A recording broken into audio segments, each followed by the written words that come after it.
Talkin TNT with Conway. Welcome, friends, and aloha to all of my new subscribers. I am Conway Fitzgerald. This is Talking TNT with Conway. I've got as promised, another rodeo shirt. This one was actually worn by someone in the Walking Dead series. And I got it in Austin before that aired, so just saying. But it's a beautiful rodeo shirt from Austin, Texas. What is this? For those of you who are unaware, I produce these talkie videos as a companion piece for the series. Therefore, I can answer your questions, take a deeper dive, give you some inside scoops into the series. We're currently discussing Book 2, The New Triumvirate. So, therefore, we are talking TNT with Conway. Today on the show, let's break some news. Omissions, viewer comments, plus 2 special guests who will be announcing a very special prize for our 2-part quiz. Let's break some news. Here it is, folks. Chapter 3. It is written. Here it is in 3D. I'm very excited to share this episode with you all. It's written. It's edited. For those of you keeping score at home, Rozu777, who won last time's quiz and gets a line in an upcoming episode, will actually appear in the beginning of Chapter 4. So look forward to that. I was on the fence if that should be the big culmination to Chapter 3 or if it should be the beginning of Chapter 4. So much happened in Chapter 3 that I had to make that the beginning of Chapter 4. So Rozu, you will get your chance soon to be the only human and non-studio effect voice to appear on the Giant Killers, besides moi. Omissions. Oops. You know, there is this axiom in show business to never complain, never explain, never breach that fourth wall, and always play it off as if everything's just fine. Well, as I am trying to build my fandom for both my show as well as my writing, I find it important to point it out when I make glaring mistakes. In Chapter 2 at 1352, I read, "A very few long days passed, and the boys were left alone with their dispirited work." Which is a sentence which means absolutely nothing. Now, as you can see here, clearly I wrote it right, but I read it wrong. A few very long days makes sense. That means there weren't many days, but they felt very long. That is a good sentence. No one complained to me about this, thankfully, but I just wanted to make sure that my lovely listeners at home were aware that I would never intentionally write such a meaningless sentence. Your viewer mail. I love hearing your comments. It really is the big payback to me for the labor of love that is this production. It's never too late to comment, and you never know. You might make it to this show. Commenting on The Giant Killers, Chapter 28, Willis Hampton writes, "Listening again, Theb got a raw deal. She left his body only caring for Dan." Well, Willis, it is better the second time around, isn't it? To your point, yes, she did. I understand it wasn't a great look, but she did see Theb decapitated by Kaylee and wasn't sure, even into the epilogue, that Dan was truly dead. Also, whereas Theb was a dad kind of love, she was infatuated with Dan. She couldn't help herself but try to save him. Also, that was her mission, was to get his body and then get out of there via teleportation. So it was all really part of the plan. Willis says it's better the second time around. It's very human how Ermine acted, with flaws. I go for that. She was nearly dead herself. I'm glad you're back at it, and you deserve a publisher, Willis, from your lips to God's ears. About TNT Chapter 2, Scorched Dragon writes, "Why do I feel this is all the legacy of Quell?"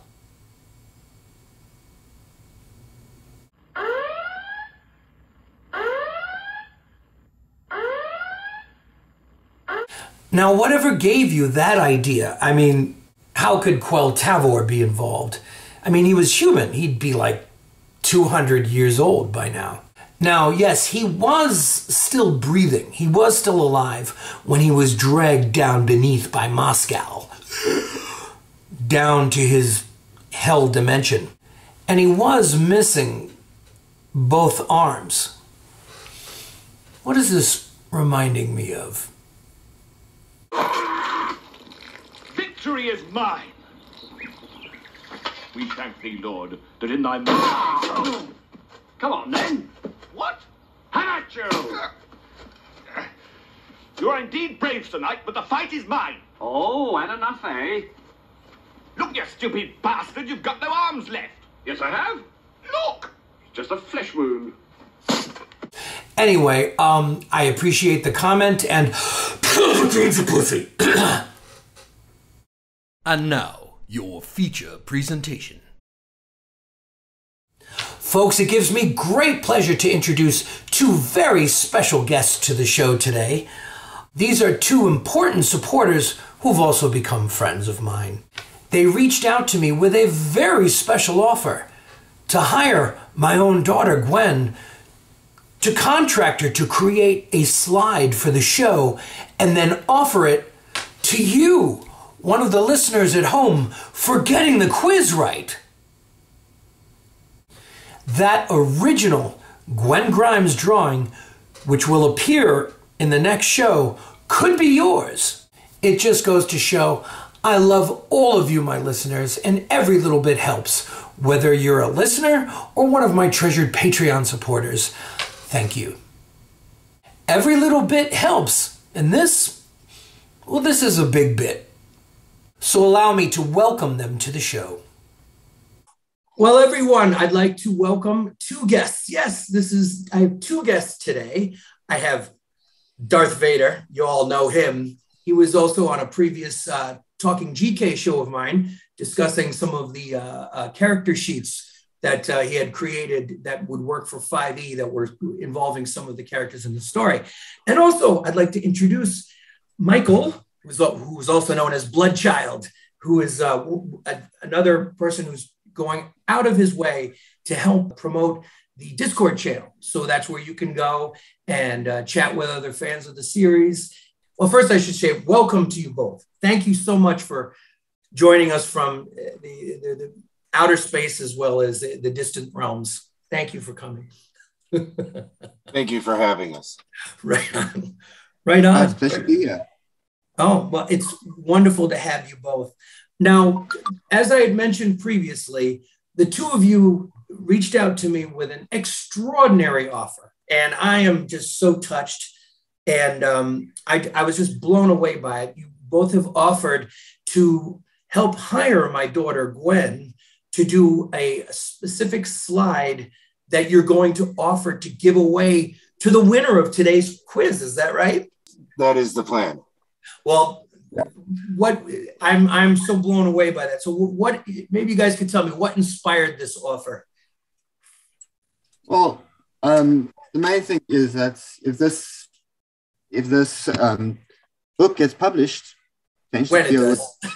Well, when it gets published, it potentially be worth a lot of money because it's going to be a one-of-a-kind thing. It'll help grow the community. It'll help bring more listeners to your channel. So I typically do things for the community and try to arrange small little competitions and things like that. And I've done so on the Discord. I do this basically just to help the community grow and be involved with the community this side. And that's pretty much the same reasons why I do it. I want to help grow the community out and, spread the word. We really believe in what you're doing here. We believe it's worth getting out there to the public, and especially in these trying times, I think people need a little bit of fantasy in their life. So it's folks like you who are supporting what I'm doing. And it like everything, just, I can't tell you how grateful I am for everything you guys have done so far and continue to do. I mean, from the bottom of my heart, thank you both. And it also proves that every little bit helps, just the spirit and and just being involved. I welcome it, and I'm just so very grateful. So we're going to do a 2-part question for the quiz. So I'm going to get more into the rules specifically about what it means, but this is going to be a very special prize. So in order to win this, you've got to get them both right, and they've got to both be in the comments correctly. So you guys are okay with this as the contest rules, correct? Yep. Yes. Excellent. It's going to be a one of a kind. Yeah. So again, the prize is going to be an original Gwen Grimes piece of art, and it's going to be featured in the next episode, which is written. It's ready to be read. But as you folks know, I've gotten my production schedule down to that about the old school Marvel comics where they'd come out once a month. Darth, I understand you're going to be creating some new character sheets for the 5e players who are curious. Yes, that is correct. I'm going to be working on updating Ermine to her current age and status. I'm also going to be working on the new villain of the story. Yeah, there's Governor Mist, who I'm going to introduce in the next chapter, but I think you had mentioned the Ranger Sloan, yeah? Yeah, I'm going to be working on Sloan. His nice little necklace. That I think everybody's going to want to get a Blackstone. I should probably start selling those online. But be careful. Cool. Some pretty bad detriments if you get one. Yeah, right. And Michael, you got some new maps. We have some updates to put out. Yes, I'll be working on some of the updates with the new locations and geographic changes. But I'll be talking in depth with Conway on that. So it will all be based in canon, and it will all be official.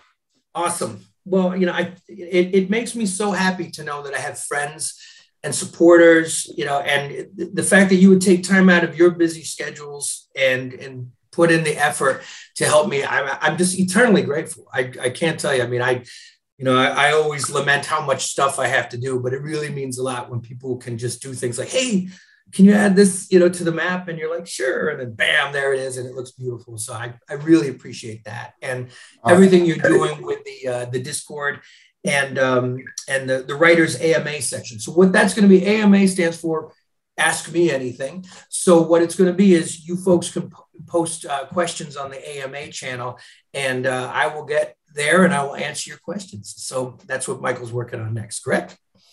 I'm going to be developing a Discord plugin for it. So it'll be a Discord bot for everybody who knows what Discord is. For those who don't, it's going to be simply an automation process of asking a question. And Conway will get either an email with it or be able to answer it directly. And however many he can get to, he can answer, and I will hear it. Well, you folks know how much I love comments. It's probably the biggest thrill for me when I put out a new video is to be able to hear the feedback, and it just makes me so happy when I hear people commenting and asking questions, and because it really, it's sort of like the when you send, it's the receive, that feedback of love, with the art and what I'm doing. You guys, thank you so much for everything you're doing. This is an incredible support out of your own pockets. You guys are hiring Gwen to make this beautiful piece of art. So thank you on behalf of the entire community for doing that. And as a side note, really quick, go ahead. If you haven't caught up on the series yet, get caught up. 100%. Yes, it's a series that I've really, and I don't enjoy a lot of audiobooks. Mm-hmm. I really enjoy Conway's, and I do think it's worth every Well, thank you guys. I hope I'm getting better at this as I go. I mean, recently I went back and I heard the first prologue for the first time in a long time. Whereas I'm still very confident that it's good. It was interesting to hear how much my style of production has evolved. over the many hours that I've been doing this. So if you guys want to have your best crack at getting this right, you had better have watched chapter 2 and chapter 1 carefully.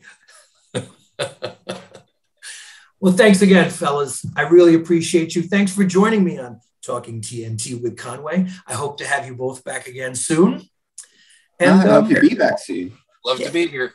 Excellent. Well, let's do the quiz. Let's do the quiz.